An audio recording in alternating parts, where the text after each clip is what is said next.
রাজা রামমোহন রায় মহাবিদ্যালয়ের অনলাইন ক্লাসে স্বাগত। আমরা আজ মূলত আলোচনা করব ডিএসি 3D অর্থাৎ হিস্ট্রি অফ মডার্ন এশিয়া 1842 1999, 1840 থেকে 1919 খ্রিস্টাব্দ পর্যন্ত আধুনিক পূর্ব এশিয়ার ইতিহাসই আমাদের আজকের আলোচ্য বিষয়। বিষয়টার আলোচনার জন্য আমরা প্রধানত সিলেবাসটাকে নিয়ে মূলত আলোচনা করব আজকে, এবং এই অধ্যায় থেকে বা এই সিলেবাস থেকে কি কি গুরুত্বপূর্ণ প্রশ্ন আসতে পারে সেগুলি হচ্ছে আমাদের আজকের আলোচ্য বিষয়। বেশিরভাগ পেপারের, বিশেষ করে সিসি পেপারগুলি 6টা ইউনিট রয়েছে, ঠিক তেমনি ডিএসসি পেপারগুলো 6টা ইউনিট রয়েছে। এবং এই যে পেপারটা রয়েছে সেটা মূলত দুটো পোর্শনে বিভক্ত, একটা China, history of China and history of Japan. এখানে একেবারে আধুনিক চায়নার যে সূত্রপাত সেখান থেকে শুরু করে একেবারে ফার্স্ট ওয়ার্ল্ড ওয়ার পর্যন্ত চায়নার ইতিহাস রয়েছে। অনুরূপভাবে জাপানেরও ইতিহাস রয়েছে ওই 1919 খ্রিস্টাব্দ পর্যন্ত। বাকি যে পার্টটা 1919 থেকে 1949 যে পার্ট, সেটা একটা অন্য পেপারটা ডিএসসি 4 রয়েছে, সেটা আমরা পরের কোনো ভিডিওতে আমরা নিশ্চিতভাবে আলোচনা করব। আমরা যদি তোমাদের কাছে সিলেবাসটা থাকে তোমরা দেখতে পারো যে সেখানে ফার্স্ট ইউনিটটা রয়েছে প্রি কলোনিয়াল চায়না। সেখানে এ বি সি ডি 4টি সাব ইউনিট রয়েছে, এবং সেই 4টি সাব ইউনিটের মধ্যে থেকে কোন কোন প্রশ্ন আসতে পারে সেটা নিয়ে আমরা আলোচনা করব। সেখানে তুমি দেখো nature and structure of the traditional Chinese society, অর্থাৎ চীনের যে প্রচলিত সমাজ ব্যবস্থা, সেই সমাজ ব্যবস্থার প্রকৃতি এবং কাঠামো কেমন ছিল। এবং চীনের সমাজ ব্যবস্থার উপরে একটা 5 নম্বরের প্রশ্ন আমরা পেতেই পারি, এবং সেখানে আমরা জেন্ট্রি কারা, কৃষকদের কেমন ভূমিকা ছিল, বা বিভিন্ন সরকারি কর্মচারী ছিল, তাদের কী কী নাম ছিল ইত্যাদি সম্পর্কে শর্ট কোশ্চেন পেতে পারি। সেকেন্ডলি দেখো the peasantry and gentry, government bureaucracy and central control. Secondary রয়েছে একেবারে কৃষক এবং জেন্ট্রিদের কথা রয়েছে, এবং রয়েছে গভর্নমেন্টের বিভিন্ন আমলাদের কথা রয়েছে, সেখানটা আমরা পড়তে পারবো। থার্ড, দি কনফিউশন ভ্যালু সিস্টেম, কনফিউশন যে মতবাদ সেটা রয়েছে। এবং ফোর্থ রয়েছে চাইনিজ ফ্রি মডার্ন ইকোনমি। সাধারণভাবে বর্ধমান বিশ্ববিদ্যালয়ে যদি আমরা 10 ইয়ার্সের কোশ্চেনটাকে ফলো করে দেখি, সেখানে সেখানে এটাই প্রতিফলিত হয়েছে যে প্রতি বছরই, অর্থাৎ 1 বছর অল্টারনেট করে কোনো বছর চাইনিজ সমাজ থেকে প্রশ্ন এসছে, এবং কোনো বছর চীনের অর্থনীতি থেকে প্রশ্ন এসছে। অর্থাৎ চাইনিজ সমাজ থেকে যে প্রশ্নটা এসছে সেটা এরকম: চীনের ঐতিহ্যবাহী সমাজ ব্যবস্থার একটা সংক্ষিপ্ত টিকা লেখো। আর চীনের অর্থনীতির উপরে যে প্রশ্নটা এসছে সেটা হচ্ছে প্রাক আধুনিক চীনের অর্থনীতির উপর একটি সংক্ষিপ্ত টিকা লেখো। অর্থাৎ মূলত এখান থেকে দুটো বারই এসেছে 5 নম্বরের প্রশ্ন। তবে বিশেষ করে জেন্ট্রিদের নিয়ন্ত্রণ কৃষি অর্থনীতির উপরে, সেখান থেকে একটা 10 নম্বর প্রশ্ন হতে পারে। আমি অলরেডি তোমাদের গুগল ক্লাসরুমে 10 ইয়ার্সের কোশ্চেনকে সামনে রেখে একটা মডেল কোশ্চেন চ্যাপ্টার ওয়াইজ দিয়েছি, সেখানে তুমি দেখবে এগুলি রয়েছে। অর্থাৎ ফার্স্ট যে চ্যাপ্টারটা রয়েছে প্রি কলোনিয়াল চায়না, সেখান থেকে তোমরা বেশি করে তৈরি করার চেষ্টা করো চীনের ঐতিহ্যবাহী সমাজ ব্যবস্থাটা আর চীনের অর্থনীতি, বিশেষ করে জেন্ট্রিদের ভূমিকা। তাহলে আমার মনে হয় যে ফার্স্ট যে ইউনিট অর্থাৎ প্রি কলোনিয়াল চায়না, সেখান থেকে তোমরা নিশ্চিতভাবে প্রশ্ন পেয়ে যাবে। মনে হয় না এখান থেকে 10 নম্বর প্রশ্ন আসবে। সেকেন্ড খুব ইম্পর্ট্যান্ট ইউনিট, সেটা হচ্ছে Anglo Chinese relation till the opium war. একেবারে আফিম যুদ্ধ পর্যন্ত ইংরেজের সঙ্গে চীনের যে সম্পর্ক, এখানে 3টি ইউনিট, সাব ইউনিট রয়েছে। এ দি ট্রিবিউট সিস্টেম রয়েছে, অর্থাৎ নাজরানা প্রথা রয়েছে। The Canton trade and its collapse, Canton বাণিজ্য প্রথা এবং এটি কেন ভেঙে পড়েছিল। থার্ড রয়েছে বিতে রয়েছে the first and second opium wars, প্রথম এবং দ্বিতীয় আফিম যুদ্ধ। রয়েছে আনইকুয়াল ট্রিটিস, অসম চুক্তিগুলি। এবং সি পার্ট রয়েছে ফিনান্সিয়াল ইম্পেরিয়ালিজম অর্থাৎ অর্থনৈতিক সাম্রাজ্যবাদ, তারই পার্সন হিসেবে রয়েছে ওপেন ডোর পলিসি অর্থাৎ মুক্ত বাণিজ্য নীতি। এই ইউনিট থেকে কিন্তু বড় প্রশ্ন আসবেই, তোমাকে কিন্তু এখান থেকে খুব ভালোভাবে তৈরি করতে হবে।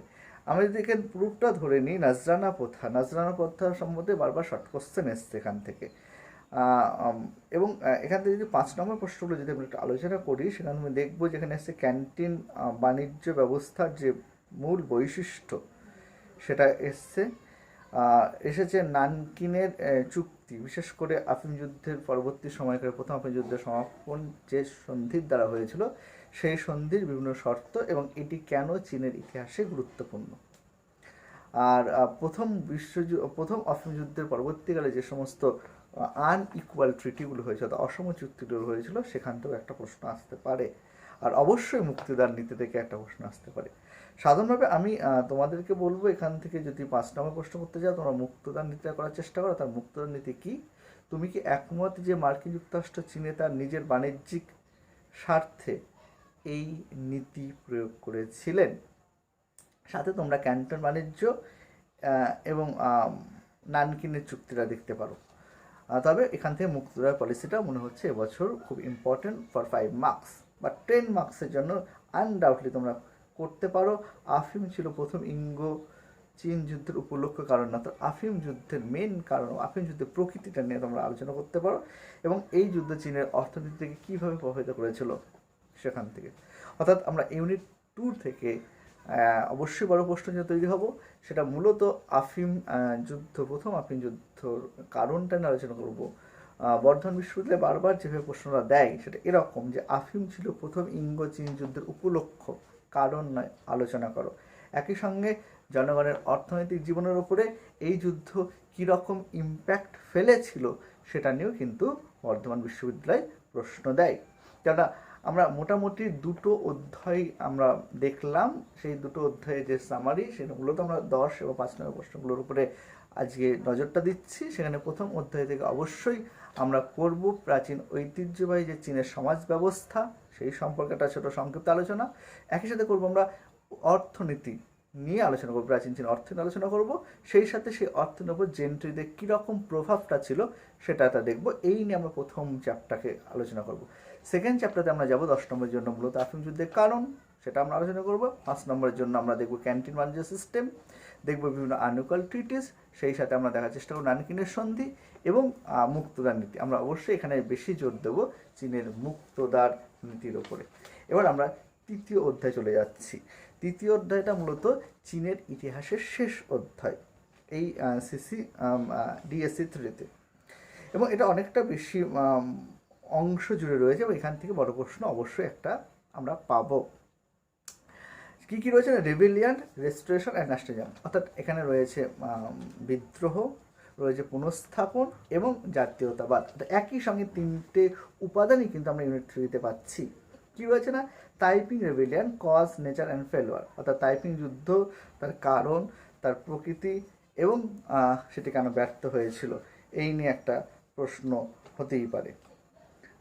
সেকেন্ডলি রয়েছে ইউনিট 2-তে Tongzhi restoration, the 100 Days reform and the self strengthening movement, খুব ইম্পর্টেন্ট। টুংচি পুনঃপ্রতিষ্ঠা, রয়েছে 100 দিনের সংস্কার এবং রয়েছে আত্মশক্তি আন্দোলন। এখান থেকে কিন্তু একটা ভালো প্রশ্ন, অর্থাৎ এই যে ইউনিট 3টা, it is a very important chapter in this paper. ফলত এটার থেকে আমরা প্রশ্ন পাবোই, আমরা অনেক শর্ট কোশ্চেন এখান থেকে পাবো, অনেক 5 নম্বর প্রশ্ন আমরা পাবো, 2টো অন্তর 5 নম্বর প্রশ্ন পাবো এবং অবশ্যই একটা 10 নম্বরের প্রশ্ন আমরা এখান থেকে পাবোই। রয়েছে 3তে Boxer uprising, causes, nature and failure, একই রকম, অর্থাৎ বক্সার যুদ্ধের কারণ, প্রকৃতি এবং এটার ব্যর্থতার কারণ। এবং ডি রয়েছে দি রেভলিউশন অফ 1911, 1911 খ্রিস্টাব্দের বিপ্লব, সেখানে ব্যাকগ্রাউন্ড অ্যান্ড কজেস, অর্থাৎ তার প্রেক্ষাপট এবং কারণ, নেচার অ্যান্ড সিগনিফিকেন্স, তার প্রকৃতি এবং তাৎপর্য। সাথে রয়েছে রোল অফ সান ইয়াতসেন, সান ইয়াতসেনের ভূমিকা, প্রিন্সিপাল অ্যান্ড পলিটিক্স, তার যে রাজনীতি এবং তার নীতি সম্বন্ধ রয়েছে, ফরমেশন অফ দি রিপাবলিক এবং প্রজাতন্ত্র গঠনটা রয়েছে। রয়েছে ইয়ান সিকিয়াই অ্যান্ড ওয়ারলর্ডিজম এবং ইয়ান সিকিয়াইয়ের সঙ্গে সামরবাদের যে সম্পর্ক এবং রাইজ অফ দি কুইমিনটাং, অর্থাৎ কুইমিন্টাং দলের যে উদ্ভব সেটাও কিন্তু রয়েছে। সাধারণভাবে আমরা এখান থেকে যে 10 নম্বর প্রশ্নগুলো করার চেষ্টা করব সেটা হচ্ছে, যদি আমরা এখান থেকে 10 নম্বর প্রশ্ন করি সেটা অবশ্যই অনেকগুলো প্রশ্ন আমাদের করতে হবে। যেমন 1900 চিং সংস্কারের যে বৈশিষ্ট্যগুলো সেটা করতে পারবো, আমরা করতে পারবো সমন্বয়কদের উদ্ভবের বিকাশ, আমরা করব বক্সার বিদ্রোহে চীনাবাসীর জীবনে ঘনীভূত সংকটের প্রত্যক্ষ প্রতিক্রিয়া অর্থাৎ বক্সার অভ্যুত্থানের চরিত্র, আমরা এখান থেকে তৈরি করব 100 দিবসের সংস্কার আন্দোলনের পটভূমি, আমরা তৈরি করব তাইপিং বিদ্রোহের কারণ এবং ব্যাখ্যা। এখন আমার যেটা ব্যক্তিগত মত, এখান থেকে আমরা বড় প্রশ্ন না করলেই পারি, যদিও আসবে এখান থেকে, কারণ এই অধ্যায়টা খুবই বড়। মূলত আমরা এই বড় প্রশ্নের জন্য চিন্তা যদি করতে হয় আমরা একেবারে ইউনিট 2টাকে বাঁচবো, এটাই আমার সাজেশন। আর 5 নম্বরের জন্য অবশ্যই এই প্রশ্নগুলি বললাম, 100 দিবসের সংস্কার, সান ইয়াতসেনের ভূমিকা, তুংচি প্রতিষ্ঠা এবং আত্মশক্তি আন্দোলন তার সীমাবদ্ধতা, এগুলি থেকে এবং বক্সার বিদ্রোহ তার বৈশিষ্ট্য, এগুলো আমরা করার চেষ্টা করব। অর্থাৎ আমরা মোটামুটিভাবে যদি 10 নম্বরের জন্য যদি খাটি, চীন থেকে ইউনিট 2 তথা আফিম যুদ্ধটাকে অনেক বেশি পরিমাণে আমরা প্রাধান্য দেবো। তার সঙ্গে আরও 2টো প্রশ্ন যদি আমরা প্রাধান্য দিতে চাই তাহলে সেটা অবশ্যই তাইপিং বিদ্রোহের কারণ বা পটভূমি, আমরা দেবো 100 দিবসের সংস্কার আন্দোলনের পটভূমি, আমরা দেবো বক্সার বিদ্রোহের বা বক্সার অভ্যুত্থানের চরিত্র। এই 4টি প্রশ্ন যদি আমরা করি তাহলে আমরা অবশ্যই এক বা একাধিক 10 নম্বরের প্রশ্ন আমরা পাবো, সেই দিকটাতে আমরা অবশ্যই খেয়াল রাখবো। আর 5 নম্বরের জন্য আবার বলছি আমি, প্রাচীন চীনের ঐতিহ্যবাহী যে সমাজ ব্যবস্থা সেটা একটু দেখবে, আমরা দেখবো অর্থনীতিতে দেখব, আমরা দেখব মুক্ত রাজনীতি, আমরা দেখব ক্যান্টিন বাণিজ্য সিস্টেম, আমরা দেখব বিভিন্ন অসময় যুক্তি, বিশেষ করে নানকিনের সন্ধিটা দেখব। এবং এই অধ্যায় থেকে আমরা বললাম যে যেগুলো আমরা 100 দিবসের সংস্কারের যে উদ্দেশ্য বা বিশেষ তুংচি পুনঃপ্রতিষ্ঠা বা 1911 খ্রিস্টাব্দের বিপ্লবে সান ইয়াতসেনের যে ভূমিকা সেটাকে আমরা অনেক বেশি করে প্রাধান্য দেব। এই হচ্ছে মোটামুটি আমার চাইনিজ হিস্ট্রি থেকে পাওয়া যে অংশ এই সিলেবাস অনুসারে সেটা রয়েছে। এবার আমরা জাপানের দিকে চলে যাব। আমরা যদি জাপানের দিকে যাই, সেখানে এরপর জাপানের যে হিস্ট্রিটা রয়েছে সেখানেই রয়েছে আগে ফার্স্ট হচ্ছে প্রি মেজি জাপান, অর্থাৎ মেজি যুগের আগের জাপান। সেখানে পরিষ্কার 4টে ইউনিট রয়েছে। এক হচ্ছে টোকুগাওয়া শোগুন, তাদের মধ্যে the feudal society and the government and Shintoism, অর্থাৎ সামন্ত প্রথা, তার সরকার এবং শিন্টো ধর্ম রয়েছে। বিতে ইকোনমিক কন্ডিশন, সিতে রয়েছে encounter with the West, the Perry mission, the opening of the Japan to the West, and the the crisis and fall of shogun. খুব ইম্পর্ট্যান্ট ডিটা আমরা এখান থেকে যেগুলো করার চেষ্টা করছি, কমোডর পেরির যে অভিযান 5 নম্বরের জন্য করার চেষ্টা করব, এবং পাশ্চাত্যের নিকট এটি উন্মোচনের, অর্থাৎ জাপানকে পাশ্চাত্যের নিকট উন্মুক্তকরণে কমোডর পেরির অভিযানটা কতটা গুরুত্বপূর্ণ ছিল সেটা আমরা দেখার চেষ্টা করব। আমরা আরও তৈরি করব ডাইমো কারা এবং প্রাক পুনঃস্থাপন করবে জাপানের ডাইমোদের ভূমিকা। অর্থাৎ এখানে 2টো প্রশ্ন, বড় প্রশ্ন 5 নম্বরে তৈরি করার চেষ্টা করব। একটা হচ্ছে মূলত কমোডর পেরির অভিযান এবং এই অভিযান কিভাবে জাপানকে পাশ্চাত্যের নিকট উন্মুক্ত করেছিল, সেই সাথে আমরা দেখব হচ্ছে ডাইমোদের ভূমিকা, অর্থাৎ প্রাক পুনঃস্থাপনের অর্থাৎ মেইজি পুনঃস্থাপনের পূর্বে ডাইমোদের ভূমিকাটা। আর 10 নম্বরের জন্য অবশ্যই খুব ইম্পর্টেন্ট সেটা হচ্ছে টোকুগাওয়া শাসনতন্ত্রের পতন, অর্থাৎ টোকুগাওয়া শাসনতন্ত্রের পতনের পশ্চাতে কোন কোন কারণগুলো দায়ী ছিল। আর যারা শুধুমাত্র চায়না থেকে একটা বড় প্রশ্ন করার চেষ্টা করবে এবং জাপান থেকে একটা বড় প্রশ্ন করার চেষ্টা করবে, তারা আমি 2টো প্রশ্নকে আমরা খুব হাইলাইট করছি ফর 2020 সেমিস্টার 6 ডিএসসি 3 ভিউয়ের জন্য।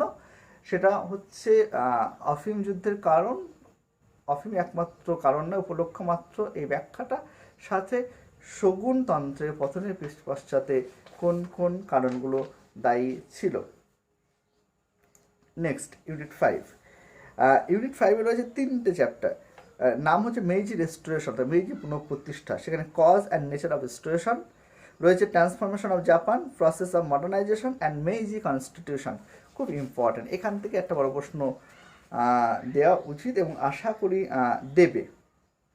সেখানে বড় প্রশ্নের মধ্যে তোমরা মেইজি পুনঃপ্রতিষ্ঠার প্রকৃতি পাচ্ছ মেইজি সংবিধান 1899 যে সংবিধান সেটা পাচ্ছ, আর পাচ্ছ মেইজি জাপানের আধুনিকরণের প্রক্রিয়ায় পশ্চিমী ভাবধারা। এই মডার্নাইজেশন বা পশ্চিমী ভাবধারা 5 নম্বর আসতে পারে। তাহলে আমরা এখান থেকে করার চেষ্টা করব মেইজি পুনঃপ্রতিষ্ঠার প্রকৃতি, 1889 কনস্টিটিউশন এবং জাপানের আধুনিকরণের পশ্চিমী ভাবধারা। জাপান থেকে আমরা মূলত 3টে প্রশ্ন এখনো পর্যন্ত পেয়ে গেলাম। এটা 1899 সংবিধান, মেইজি পুনঃপ্রতিষ্ঠার প্রকৃতি, আমরা পেলাম শগুনতন্ত্রের পতনের কারণ। এগুলি আমরা মোটামুটি করার চেষ্টা করব 10 নম্বরের জন্য। আশা করি এর মধ্যে আমরা যে জাপান থেকে যে প্রশ্নটা আসার মতো বা যে প্রশ্নটার জন্য আমরা অপেক্ষা করে আছি সেটা অবশ্যই পাবে। লাস্ট ইউনিট 6, সেখানে যে expression of Japan up to the First World War. এবার জাপানের প্রথম বিশ্বযুদ্ধে জাপানকে যেভাবে বিস্তারটা হচ্ছে, জাপানের বিভিন্ন পাশ্চাত্যের সঙ্গে উন্মুক্ত হয়ে গেল, তাদের সঙ্গে বিভিন্ন যে ট্রিটিগুলো হচ্ছে সেই ট্রিটিগুলো নিয়ে এই অধ্যায়ে রয়েছে। কী কী রয়েছে না, চীনের সঙ্গে চীন জাপান যুদ্ধ 1894-95 রয়েছে, দি অ্যাংলো জাপানিজ অ্যালায়েন্স ইঙ্গো জাপান সন্ধি 1902 রয়েছে, contest for Korea and the Russian Japanese war রুশ জাপান যুদ্ধ 1904-05 Japan and the First World War. এবং এখানে পরিষ্কার বলছে এই যে সমস্ত যে চুক্তিগুলো বললাম ওটা 1894 খ্রিস্টাব্দে চীন জাপান যুদ্ধের অনিবার্য ছিল কিনা, এবং এটা নিয়ে একটা প্রশ্ন আসবে। এবং এই যুদ্ধটা শেষ হয়েছে বলতে সিমোনোসেকি সন্ধির মাধ্যমে, সেই সন্ধির শর্তগুলো নিয়ে একটা 5 নম্বর প্রশ্ন আসতে পারে। তাহলে 10 নম্বরের জন্য তৈরি করবো 1894 খ্রিস্টাব্দে চীন জাপান যুদ্ধের পটভূমিটা, এবং একই সঙ্গে আমরা এর ফলাফল হিসাবে আমরা সিমোনোসেকি সন্ধির শর্তগুলো আলোচনা করবো 5 নম্বরে। আমরা জাপান কেন প্রথম বিশ্বযুদ্ধে যোগ দিয়েছে, খুব ইম্পর্টেন্ট ফর 5 মার্কসের জন্য। আমরা তৈরি করবো 1902 খ্রিস্টাব্দের ইঙ্গো জাপান চুক্তির পটভূমিটা, এবং এই চুক্তির গুরুত্বটা আমরা দেখার চেষ্টা করব। একইভাবে আমরা রুশ জাপান যুদ্ধের কারণ, এবং যে সন্ধির দ্বারা শেষ হয়েছিল সেটা হচ্ছে মূলত পোর্টসমাউথের সন্ধি, সেই সন্ধির শর্তগুলো আলোচনা করব। অর্থাৎ মূলত আমরা এখান থেকে 3টে অ্যাঙ্গেল থেকে বিষয়গুলো দেখার চেষ্টা করছি। একটা হচ্ছে 1894-95 খ্রিস্টাব্দে চীনের সঙ্গে জাপানের যে যুদ্ধ হয়েছিল সেই যুদ্ধের ব্যাকগ্রাউন্ড বা কারণ সেটাও দেখার চেষ্টা করব। একই সঙ্গে এই যুদ্ধে যে সন্ধি দ্বারা শেষ হয়েছিল পোর্টসমাউথের যে সিমোনোসেকি যে সন্ধি, সেই সন্ধির শর্তগুলি নিয়ে আলোচনা করব। সেকেন্ডলি রয়েছে 1902 খ্রিস্টাব্দে ইঙ্গো জাপান যে চুক্তি হয়েছিল সেই চুক্তির পটভূমি, এবং একই সঙ্গে এই চুক্তির ইম্পর্টেন্স নিয়ে আলোচনা করব। প্রথমটা 10 নম্বরের জন্য, পরেরটা 5 নম্বরের জন্য। এবং লাস্টলি 1904-05 খ্রিস্টাব্দে রুশ জাপান যুদ্ধ, তার কারণগুলো আলোচনা করব। এবং এই যুদ্ধ যে সন্ধির দ্বারা শেষ হয়েছিল পোর্টসমাউথের সন্ধি, সেই সন্ধির শর্তগুলো নিয়ে আলোচনা করব। এই ছিল মূলত আমাদের আজকের সিলেবাস নিয়ে আলোচনা। আমরা আবার যদি দেখি তাহলে কী কী প্রশ্নগুলো আমাকে পড়তে হবে ইউনিট 6টা ইউনিটের মধ্যে কটা প্রশ্ন আমরা পড়লে আমরা মোটামুটি কোশ্চেন কমন পাবো। সেখানে মোটামুটিভাবে আমাদের যে আলোচনা বা যে প্রেক্ষাপট সেখানে আমরা দেখতে পাচ্ছি, আমরা মূলত বেশি করে করার চেষ্টা করব আফিম যুদ্ধের কারণ, আমরা বেশি করার চেষ্টা করব 1889 সংবিধান, আমরা করার চেষ্টা করব শগুনতন্ত্রের পতনের কারণ, এবং এগুলোর মধ্যে থেকে হয়তো আমরা বড় প্রশ্ন পেয়ে যাব। 5 নম্বরের জন্য আমি আবার বলছি চীনের যে সমাজ অর্থনৈতিক ব্যবস্থাটা করার চেষ্টা করব 1894 1895 সন্ধি, 1902 ইঙ্গো জাপান চুক্তির গুরুত্ব, 1905 পোর্টসমাউথের সন্ধি, এবং জাপান কেন প্রথম বিশ্বযুদ্ধ যোগ দিয়েছিল, এই প্রশ্নগুলো নিয়ে আমরা মোটামুটি করার চেষ্টা করব। এই ছিল আমাদের আজকের ডিএসসি 3 চ্যাপ্টার নিয়ে আলোচনা। আমরা পরবর্তী কোনো ভিডিওতে পরবর্তী যে ডিএসসি 4 সেটা নিয়ে আলোচনা করব, এবং বাকি অংশগুলো নিয়ে আমরা বিস্তারিত আলোচনা করব, এবং তারপরে আমরা একটা সাধারণ ধারণার মাধ্যমে একটা সাজেশন তৈরি করার চেষ্টা করব। আশা করি এই প্রশ্ন উত্তরগুলো তোমরা অলরেডি পেয়ে গেছো, এবং যদি না পেয়ে থাকো তো বিভিন্ন আমাদের গুগল ক্লাসরুমের যে রুমের যে ম্যাটেরিয়ালগুলো রয়েছে সেগুলো সার্চ করো, তার মধ্যে এই প্রশ্নপত্রটা পেয়ে যাবে, এবং তার অনেকগুলো উত্তর তোমরা পেয়ে যাবে। আর যদি যে সমস্ত প্রশ্ন উত্তর তোমার পেতে অসুবিধা হচ্ছে সেগুলোর জন্য তোমরা কমেন্টস করো এবং প্রশ্ন আস্ক করো, বাকি উত্তরগুলো অবশ্যই আমরা দিয়ে দেব। এবং আশা করি তোমরা এগুলো নিয়ে তোমাদের যে পরীক্ষা সেটা দিতে পারবে, এবং অবশ্যই আরেকটা কথা লাস্টে, তোমরা সবাই ভালো থেকো, stay home, stay safe life and safe your academic career. আর অবশ্যই তোমরা ভালোভাবে পরীক্ষা দাও, এই যে সময়টা তোমরা পাচ্ছ সেটাকে ইউটিলাইজ করো। Bye bye.